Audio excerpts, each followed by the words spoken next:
What's up everyone, and welcome back to another video. I am so happy to have you today. As you can tell from the title, today I will be talking to you about my personal journey of how I went from being very shy, quiet, very low in confidence to becoming a public speaking coach. So huge transition there, and I wanted to share this with you guys because I know a lot of you out there are afraid of public speaking. A lot of you out there feel like you're just not good enough and you feel very low in confidence. So if my journey inspires you somehow, and if everything that I went through helps you in any sort of way, then that makes me very happy. So if you are interested in knowing how I went and did that whole transition, then please stay tuned for today's video. So before I continue, let me do a quick introduction in case you don't know me. My name is Maria Malik. I am a public speaking coach, and I help people go from being shy, afraid, quiet to becoming great public speakers. I've worked with so many amazing people from all over the world, and to be honest, this is something I'm so passionate about, and I'm very lucky to have found something that I'm passionate about and I can teach other people. So that's just a little bit about me. Do let me know who you are, where you're tuning in from down in the comment section below. While you're here, do grab a copy of my public speaking workbook. There are so many cool things on there that will help you become a better speaker. For example, a checklist, a timeline to follow, a story bank for you to keep so that you can tell amazing stories when you're in front of your audience. So do grab yourself a copy. It's absolutely free, and I think you'll really find it valuable. So I feel like the perfect place for me to start is with my childhood and tell you a little bit more of my family dynamic. So I am the eldest of 4 siblings. I have 2 brothers and a sister. Grew up in a middle-class family, amazing parents who always provided us with everything that they could. But even though I naturally had those leadership qualities, being the eldest, I feel like you just do. I always thought that I was the boss, that everyone had to listen to me, and I was always the leader when it came to my siblings. But when I would step outside, when I would be in front of my classmates, when I started working, I was always the shy one. I was always the quiet one. I was always the one that would just listen and observe because I was just so underconfident. I really thought that if I just stayed quiet, no one will even know I'm there, because that's how I felt half the time. I felt like I was just not there. I had no presence whatsoever. I was just super quiet. I would go into work, not say a word to anybody, and hope that the day would just go by and people wouldn't even notice that I'm here. If I ever had to do a presentation, if I ever had to get up in front of someone, oh my God, I would start to shake, I would sweat, I would be dreading it the day before. Half the time I would just call in sick because I just could not face standing up in front of people and talking to them about any topic whatsoever. So now let's fast forward a little bit to when I graduated high school and I was starting university. So this was a very interesting time for me because I had realized over the past few years that, hey, people that were charismatic, people that could speak up, people that spoke eloquently, spoke their mind, had really good communication skills, and were really confident in themselves, those were the people that really went up ahead in life. Those were the people that I would see getting better jobs. Those were the people I would see making huge jumps and leaps to try to do something new and really achieve their goals. Those were the people that I looked up to, and those were the people that I realized I wanted to be like. Now, I don't mean anyone specific, or I don't mean anyone famous at the time. I'm talking about real life people that were around me. This could have just been a classmate, it could have just been a friend, but I admired and almost envied these people because I was the complete opposite. And honestly, I hated it because it stopped me from doing so many things. So now that I was finally in university, I was like, okay, you know what? I'm only getting one chance at university and I'm going to make the best of it. So what did I do? I signed up for everything, and I mean everything. I became a part of the dance team. I went ahead and joined our student council. I was working at the library. I was so active in university because I was like, I do not want this opportunity to pass me by where I finish university and I haven't done anything. So besides the academics, I was completely involved in every activity. Anything I could be part of, I was there. Even though I was very shy, even though I was very quiet, I pushed myself. I was like, nope, this is it. It's now or never. And something very interesting started happening. I started meeting new people, I started talking to more people, and I really noticed that I was becoming better and better at speaking.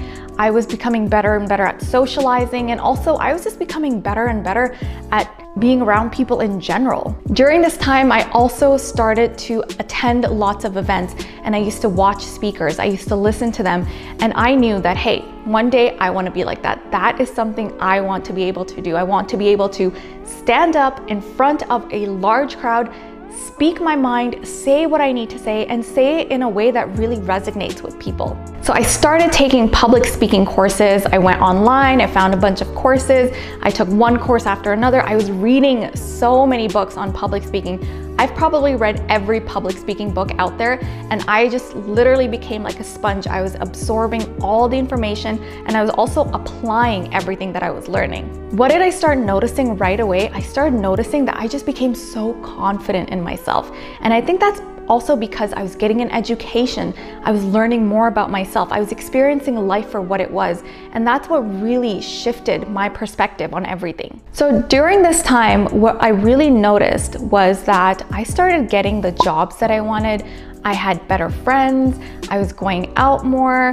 I had opportunities present themselves to me that I never thought I would even consider doing or applying for, but they would just kind of come my way. The only thing I had changed about myself was that I really tried to become a better public speaker. I really tried to become a better communicator, and I really put myself out there at any opportunity that I could to speak. I gave a speech in front of all these students, and I kid you not, I was red as a tomato, but I kept going. I just kept going.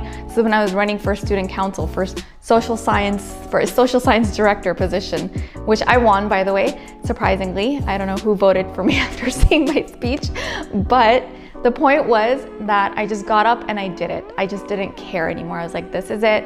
I'm just gonna do it and I'll see what happens. What I absolutely loved about all of this was that everything that was happening in my personal life and my professional life was just getting better and better. And this was because of the choices I was making. This is because I kept trying new things. I kept putting myself out there and figuring out ways to get things done. So let's move past a couple of years later. I graduated from university. I started applying for jobs. I was at a time where, okay, I was like ready. I'm like, okay, let's see what's out there. And I started interviewing. I did one interview, landed the job. After that, a few years later, I wanted to switch jobs. I did another interview, I landed my job, and I started noticing a pattern. I noticed that every time I would do an interview, I would get the job. And this is not me bragging or anything, this was just my observation of what was really going on at that time. Anytime I would interview for a job, I would get it. Maybe 99.9% of the time I would interview for a job, I would get it. I always had options in choosing which job I wanted to take anytime that I would apply, because I would get an offer letter from each one. Now, there was nothing extraordinary about me. My grades were average, so nothing crazy there. I had just done my bachelor's. It's not like I got my master's or PhD or anything like that. And I was applying for jobs that were much more higher than what I was qualified for. But again, it was me just being confident in myself and said, hey, just apply, let's see what happens. And as long as I got the interview and as long as I was there in front of the hiring managers, I would still land the job. So what I started doing was I started asking hiring managers, hey, can you just tell me what was it that really made me stand out from the rest of the crowd? And every time, in some form or another, they would tell me that it was your confidence. It was the way that you spoke, the way that you were communicating, and the answers that you were giving us were so well formulated. So I realized that, oh, okay, it's because of my public speaking skills. Because when you're doing an interview, that's also a presentation. You're presenting yourself, right? You're explaining and selling your skill sets. So anytime I did an interview, it went really well. So naturally, when you know that you're good at something, you want to do more. And I started just applying to jobs all the time and just interviewing, because I knew that one day when I would want that job that was completely out of my scope, that I would need to be 100% ready. So I was literally doing interviews just for fun, and I'm a little embarrassed about that right now, but at the same time, I think it's great to still interview and see what else is out there. And if something great comes along, boom, jump on it, why not, right? So by now, I had been working in the workforce 9 to 5 for maybe, I would say at least 7-8 years. and I got married. I met my husband who lived in California. So initially, I don't know if I told you guys, but I was in Canada, that's where I was raised. So I met my husband who lives in California, and I moved. We got married, I quit my job, I started a brand new life in California. So at this time, I wanted to get back into the workforce. I wanted to apply for jobs again. So during this time, I came across this job at Stanford University. And for me, this was like, oh, great. Why would I not want to work at Stanford University, right? But I also knew that there were more than, I think, 100,000 applicants. You know how Indeed, it tells you how many people applied for the position? There was more than 100,000 applicants. And what did I do? I still applied. I was like, worst case scenario, I won't hear back. I applied for the job along with maybe 3 other jobs at the time I applied for. And I got a phone call for an interview. I can't even tell you how happy I was. I was so happy because this for me was almost like a dream come true. This I felt like was that job I was preparing for, because for me, this would be it. If I worked for Stanford, that's it. I am not going anywhere else. So I did the interview and they called me back. They did 3 interviews. First, they did a phone interview, then they did a face-to-face interview, and then they called me back, I believe a 3rd time for one more interview. And lucky for me, I got the job. So once I started the job, I asked my manager as well as 2 other colleagues who had also interviewed me during the process. I did ask them, you guys, what was it that made me stand out? Why did you guys choose me? I know that there were over 100,000 applicants, 100,000, that's a lot of people. What was it that made me stand out? They all gave me a similar type of answer. They said that we loved your confidence, and at the same time, we just loved the way that you spoke. And I was like, huh, okay. Now, let's talk about how I became a public speaking coach. I know a lot of you message me and ask me, hey, how do you become a public speaking coach? This isn't necessarily one of those things you go to school for or you just become. First of all, I was completely intrigued by it, so I would always continuously polish my skills, whether that's online, whether that's me at work. I would be more than happy to do presentations. So every time I was speaking, I was polishing my skills. And then there came a time where at Stanford, when I started doing presentations, when I started talking to people, a lot of people used to come up to me and say, hey, that was really cool. You know, can you teach me how to give a presentation like that? And I was like, sure, yeah, here are some tips. This is what I do. This is what works so well. And by the way, I did take courses on how to give better presentations. I think that's what made my presentations stand out and more enjoyable for the audience. So I did do a lot of training, and I started giving, you know, the most important tips and tricks that I learned to people. And people kept coming back, asking for more, and I was like, oh, you know what, this is cool. Maybe I should continue helping people. So I continued doing that. I started working on the side as a freelancer, just helping people put together presentations, helping people kind of get over their fear. And as I was working along with people, I realized, I was like, wow, I'm really enjoying this. And the best part was just seeing that transformation, seeing somebody go from being afraid and just really, you know, frustrated of public speaking into getting up there, speaking in such an eloquent way and getting their message across.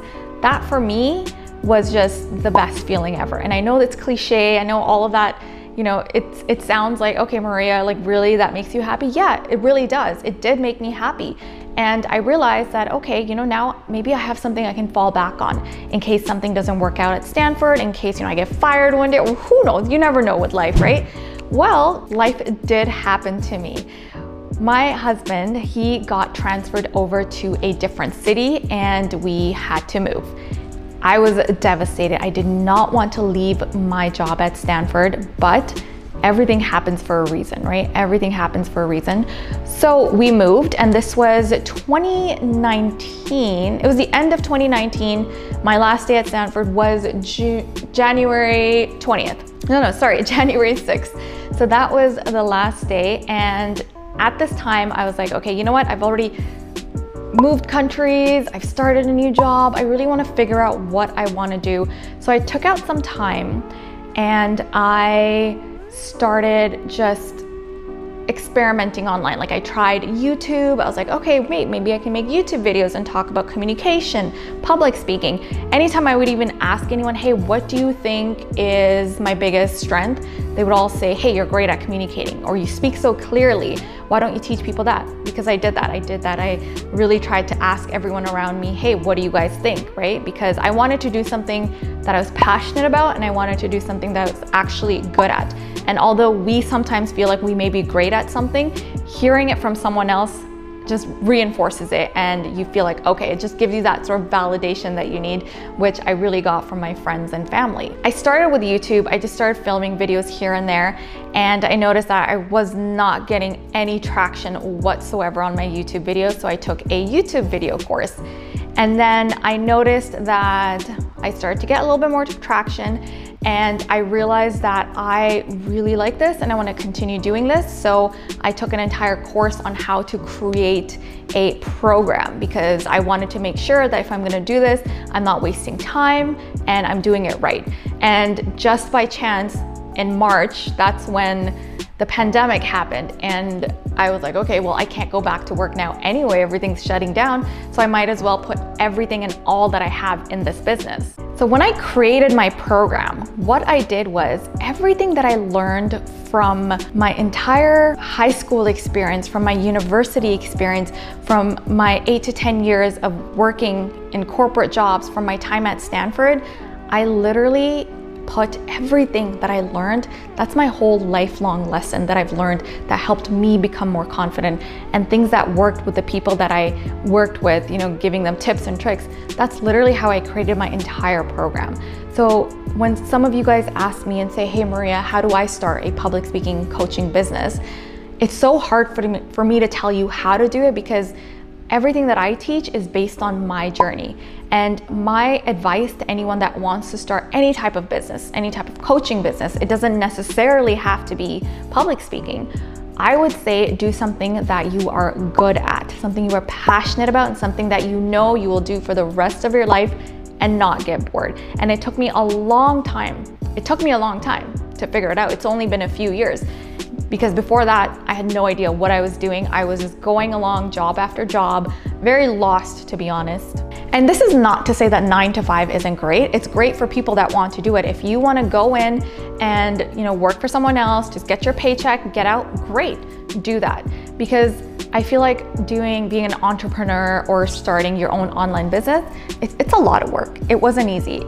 I was almost working, I think, like 80 hours a week when I first started. 80 hours. I was breathing, eating, and living my online coaching business. It took so much out of me to be able to create it in the first place. I think now I'm at a place where it's a little bit more relaxed, and I know what I'm doing now, and I've had enough practice with, you know, past students, with current students, so I know how to get people results, and I know what I need to do in order to get someone to the stage that they want to be. But let me talk to you guys a little bit more about confidence for a minute. So why is confidence so important when it comes to public speaking? Most of us think that we are afraid of public speaking because it's just a fear, like we don't know how to do it, or we're just not well prepared, or so many other things, right? There's lots of reasons why you're afraid of public speaking. But when I started my coaching business, I did a lot of background research, and my research was actually speaking to people, live people, getting people on a call and saying, hey, I've noticed that, you know, you're into public speaking. Can we get on a call? Let's talk. I talked to at least 50 people, and at that time, by now, I think I've spoken to at least 100 people. And when I mean speaking to them, I mean really getting to the root of what is going on. Why is public speaking so challenging for you? And 99.9% of the time, when we did a lot of digging, it always came down to confidence. That was the reason why people felt like they were afraid of public speaking. They just could not convince themselves that they were good enough, or have that confidence that, hey, if I stand up in front of these people and say whatever I want to say, they will listen, or they won't make fun of me, right? It always, one way or another, came down to confidence. And I know that confidence was one of the biggest things that I had a challenge with while growing up, while getting, you know, through high school. And that's why the first thing that I teach people, my entire module, is building unshakable confidence. The entire first module, that's really the building block of public speaking. You have to be confident in yourself. You have to be confident in what you're saying in order to get up there and speak to people and not be afraid. Does that make sense? So that is really the journey of how I overcame confidence. I wish it was just, hey, here's a confidence boost. I feel like those confidence boost 15-second videos, I'm guilty of making them myself, are great and all, but they just don't give you everlasting confidence. And if you are someone that wants everlasting confidence, then these are the things that you need to do. So the things that I did was I really just put myself out there. I tried things that I normally would not ever do. Running an election, like when I think back now, I'm like, wow, how did I even do that? That's literally putting yourself in front of all these people. You have to give a speech. You have to actually get up, talk to people and say, hey, vote for me. You know how annoying that could be? But I did that. I did all of that. And that's what really helped me gain confidence in myself, because yeah, one person might say no, two people might say no, then you have that third person's like, yeah, I'd vote for you, or talk to me about your campaign. And then all of a sudden you realize like, oh, okay, maybe I am important enough. Maybe what I have to say is valuable. So the point is, the more you put yourself out there, the easier it becomes for you. And the second thing that is always on my list, anytime someone asks me about confidence, I always tell them, invest in yourself. Investing in yourself is the best way to gain everlasting confidence. It's something no one can ever take away from you. No one can take away your education. No one can take away your good experiences. No one can ever take that away from you, which is why it's everlasting, which is why it will always be there. So just to wrap everything up, I know I've been rambling on for a long time. For those of you that are still here, first of all, thank you. And I hope that my journey helped you in some sort of way. And I do want to say that everyone's journey is different, and there's no way that you are just going to wake up tomorrow and be an amazing speaker. That's not possible, right? If you get the right tools, if you get the right guidance, if you get the right program, those things do help you, but you still have to put in work. These are not things that, you know, you're all of a sudden an amazing speaker like Jordan B. Peterson or something. You have to put in the work in order to get there, and you have to invest in yourself. Education is also one thing that I'm a true believer in. And when I talk about education, I don't just mean school education. I also mean educating yourself by taking a class on dancing, for example, or educating yourself by taking an online program on how to file your taxes. It's all about just learning something new. And the more you expand your knowledge, the more you learn about yourself, about things that you like, things that you don't like, the more confident you become in yourself. So now I want to ask you, what is it that's holding you back? Or what is it that's stopping you from being confident in yourself? What is it that it makes you so terrified about getting up in front of an audience? Really think about that, and don't just tell me, oh, I'm scared, there's so many people. It's not just that.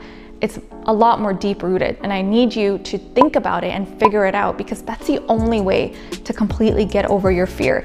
I wouldn't say you would be fearless, but you'll actually learn to manage your fear. I think your fear of public speaking will always be there, but you'll learn to manage it better when you're more confident in yourself. I hope you guys liked this video, and I hope that I didn't bore you with my journey. I wish I could tell you, something traumatic happened and boom, I woke up one day and I was just an amazing speaker.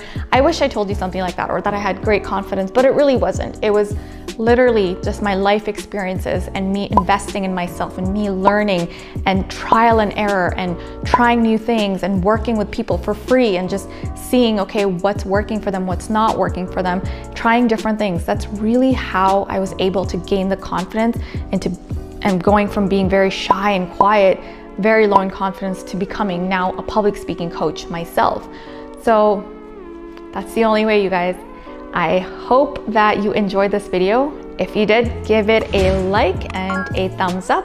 I will hopefully see you guys next time. If you do want to check out some more videos, I do have a lot of great stuff on public speaking tricks and techniques on my channel, so do check those out, and I will see you next time. Take care. Bye.